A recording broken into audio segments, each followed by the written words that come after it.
Hey there, we're going to be rebuilding a Prier wall hydrant. I will post the model and the part number for the kit to rebuild this faucet. So what you're going to want to do is turn off the water inside the building first. The particular problem here is it leaks everywhere. It leaks out of the stem, which means the packing nut seal is leaking. So we're going to go inside and turn off the water. This one is particularly nice because it's got its own water shut-off valve, so you don't have to kill the water to the whole building.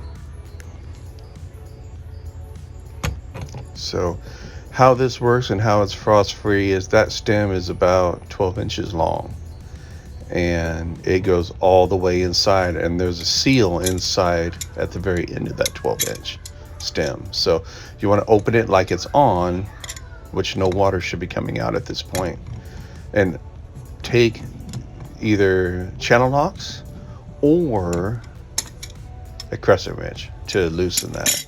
The bad thing about channel locks, it will scratch up the packing nut. So a lot of times a crescent wrench is a good thing to use because it's tighter and you can remove it without putting teeth marks on it. So we'll loosen the packing nut, and now the stem should be able to come out.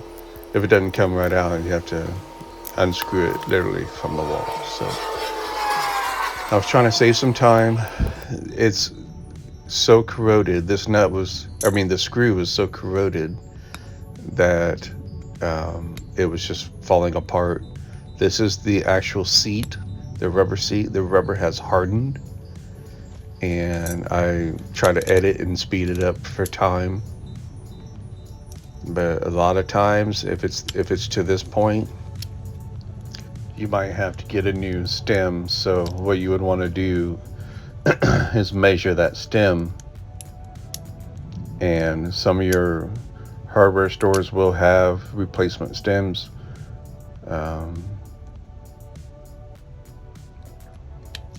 Yeah, just use a lot of caution when doing it this way so that you don't cut yourself. But the reason why I was cutting the rubber away is so that I can get some pliers on that screw to get it unscrewed. And we got pretty fortunate with this one.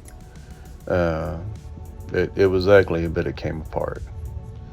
So now that we got that off, we're good to go. Now we just need to work on the other end. Sometimes this is a bad thing too. Sometimes that screw will not want to come out, but we got pretty fortunate again with this one. So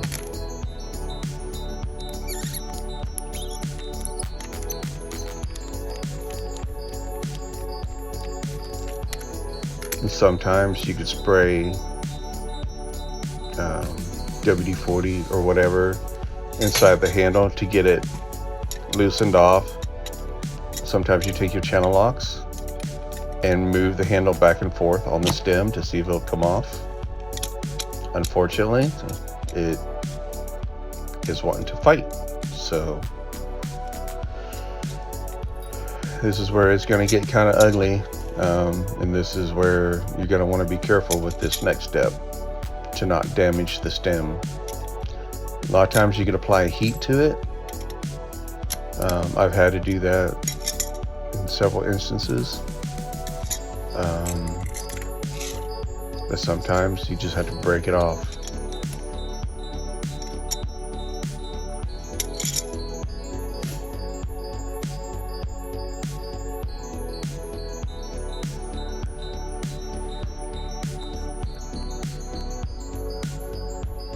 So with this next step, I had to set my phone on something. This is my first time editing a video, so you have to bear with me. So just give it a few taps. You're wanting to break it, get the handle off, get it down to the actual core of the handle. And when you can get it down to the core of the handle, you can get it to split, because that's where you want it to split, right there. That way you can get it off. So you don't want to be too afraid to hit the handle. but you also don't want to damage the stem. So, a couple of good whacks. 4, 4, 5, 6.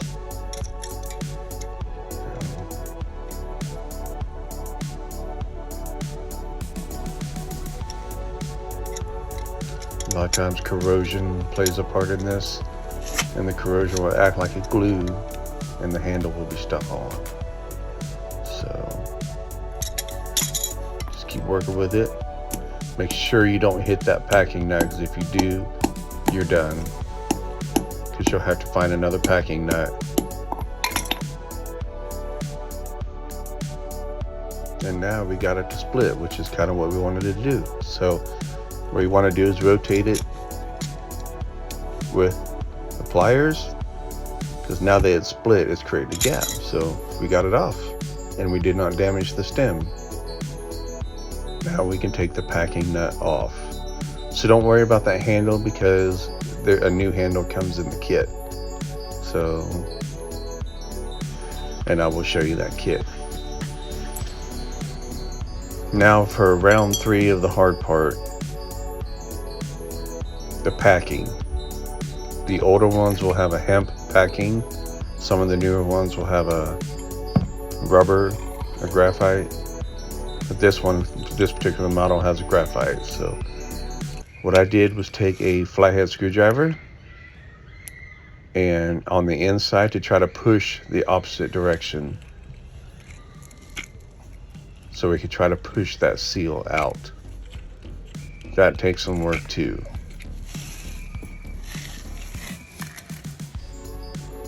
And as always, be careful that you don't try another method and mess up the threads, because then you'll have to get a new packing nut. And that's the nice thing about wall hydrants. There's, depending on your brand and age, there's a lot of replacement parts for it. So even if you mess up the packing nut, it's not the end of the world. You can more than likely get another one. So this one's going to take a lot of patience, because it is really in there and has been in there for years.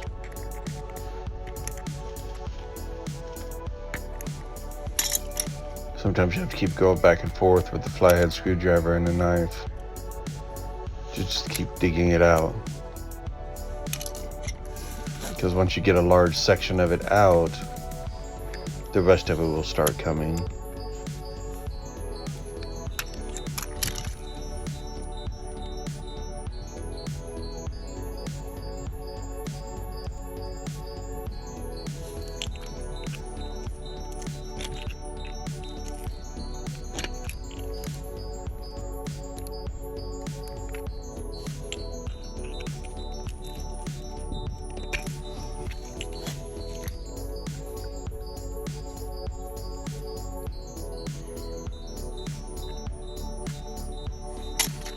And as always, be careful with the knife. What I'm trying to do is just pick away from the edges to try to get underneath that seal. Sometimes you could cut it, because if you can cut it, you can create a little bit of a gap in the seal, to where it might allow itself to become a little bit smaller.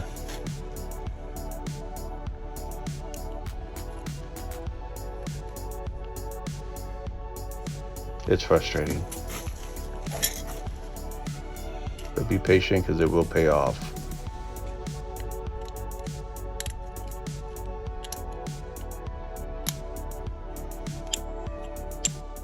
Sometimes give a couple of taps, it might knock stuff loose. Be careful again not to do it too hard so you don't damage the threads.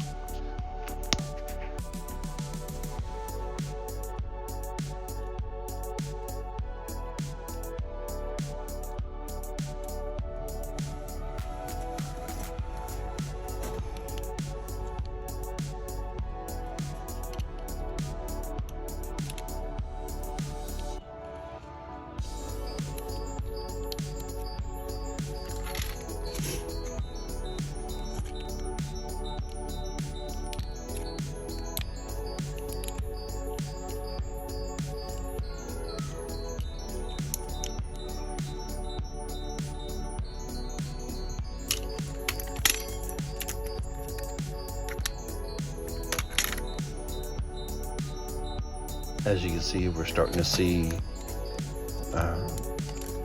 the brass bonnet underneath the packing, so we're getting very close. Just keep digging it out. Might suggest too a small wire brush.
Boy! Oh.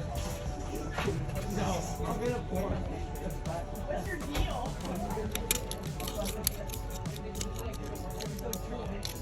And there we go. We got a big majority of it out. Like I said earlier about the wire brush. That should get the rest of the debris out that's stuck on the metal. So that's what the bonnet looks like.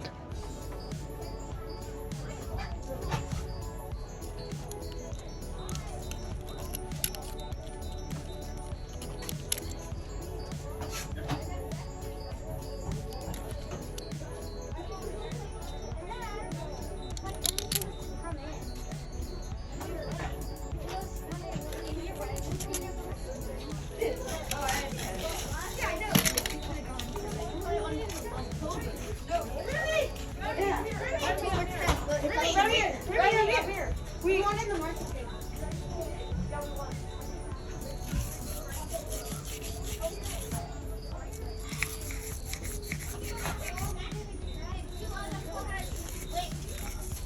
Racing through the teachers and one with racing through where people are sitting.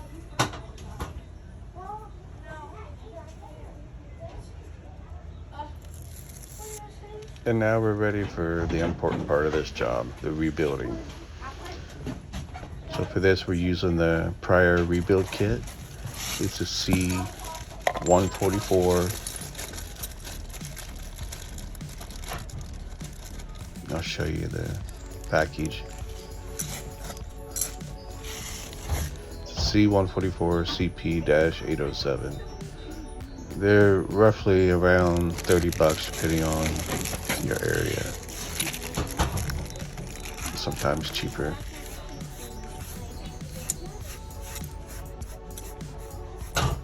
And if you don't need to rebuild your entire faucet, they do sell the components individually. But it's always good practice. If you're in there, you might as well do it all so you don't have to worry about it for a few years. This particular model is older. It does not have a vacuum breaker on top, so we don't need that. So it comes with a new handle. And some kits use this rubber cone, but this particular model does not.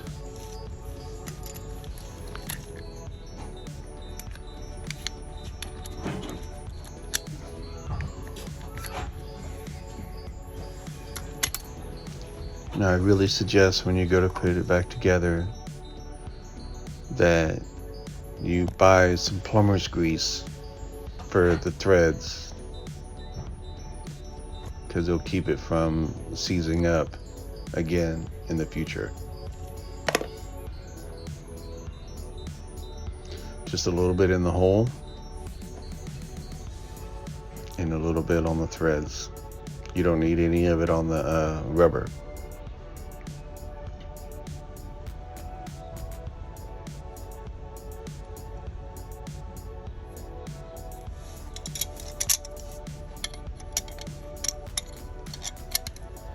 So you use the channel locks to hold it. Be careful not to grip it on the threads of the actual stem, just the actual stem. And then use your Phillips screwdriver to run it in. You want it fairly snug.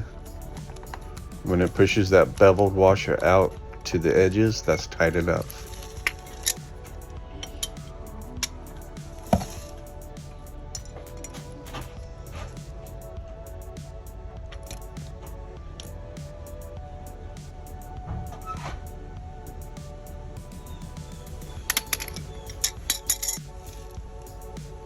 So now the seat is done.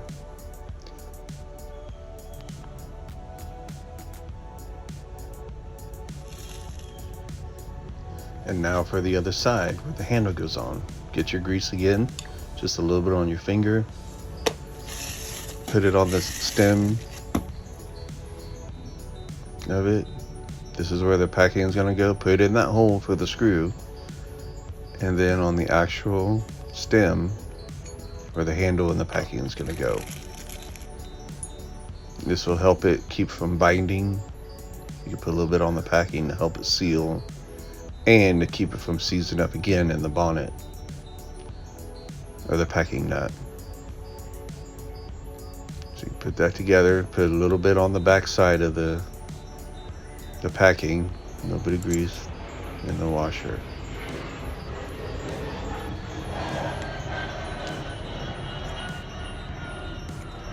Bit more. This time you're going to want to put it on the stem. Don't be shy with it, because if you ever have to do this again, you'll thank yourself for putting the plumber's grease on there. You can also make sure you get some in the edges of the threads so it doesn't ever seize up the packing nut.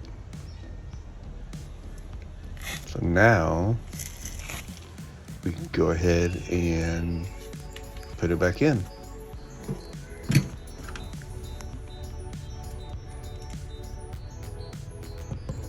So when you push it in, you put it into, you don't want to put that on yet. You don't want to tighten it. What you want to do is get the threads of the stem to tighten first. Turn it counterclockwise till you feel the threads click. And when you feel them click, you know it went in. And then once they click, sometimes it's easier if you get a handle, the new handle, and put the handle on. I'm sorry about this, I didn't realize it was blurry at this point.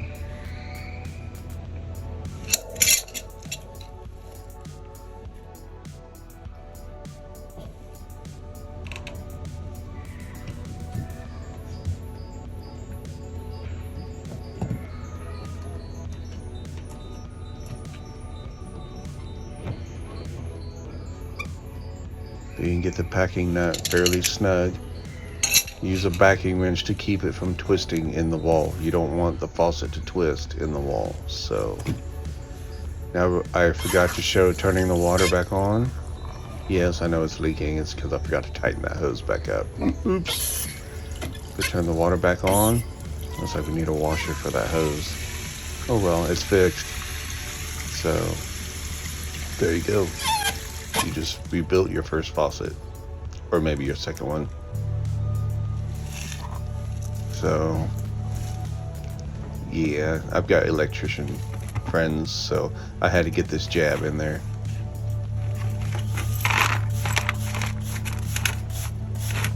Just kidding. Thank you for watching. If you have any questions, feel free to post them below. And I hope this helped.